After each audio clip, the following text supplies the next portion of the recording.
పొమ్ము. ఇదిగో పారిపోవుటకు ఈ ఊరు సమీపంలో ఉన్నది. అది చిన్నది. నన్నక్కడికి తప్పించుకొని పోనిమ్ము.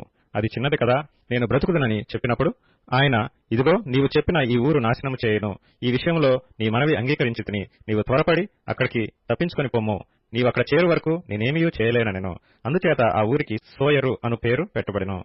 లోతు సోయరుకు వచ్చినప్పుడు ఆ దేశమున సూర్యుడు ఉదయించెను. అప్పుడు యెహోవా సొదొమ మీదను గొమొర్రా మీదను యెహోవా యొద్ద నుండి గంధకమును అగ్నిని ఆకాశము నుండి కురిపించి ఆ పట్టణములను ఆ మైదానమంతటిని ఆ పట్టణములలో నివసించిన వారినందరినీ నేల మొలకలను నాశనము చేసెను.